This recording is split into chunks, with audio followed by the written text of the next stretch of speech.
मदई जी मां सां अहम ख़बर शेयर कंदा हलूं त मदई जी जे लबे मेराण चौक वेझो फरहान सिटीअ में जुस्तजू न्यूज़ जे चीफ एग्ज़ीक्यूटिव नवीद अली मेमण पारां सहाफ़िन ऐं क़रीबी साथियुनि जे मान में शानदार डिनर पार्टी जो एहतमाम कयो वियो। डिनर पार्टी जो महिमान ख़ासि ज़िले शिकारपुर जी सियासत में चमकंदड़ सितारो पीपी ज़िले शिकारपुर जो जनरल सेक्रेटरी सरदार ज़ादा ज़ुल्फ़कार अली ख़ान कमारियो जन हुआ।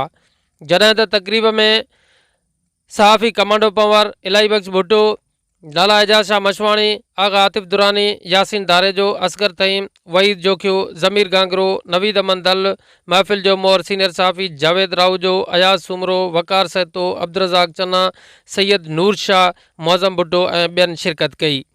तक़रीब में शरीक सहाफ़िन पीपी अॻवान ज़ुल्फ़कार ख़ान कमारियो सां मदई जी शहर जे मसइलनि तोड़े मौजूदा सियासत, बलदियाती इलेक्शन जे नताइज समेत निजी तोड़े ॿियनि मसइलनि ते भरपूर ख़्यालनि जी ॾे वठि कई।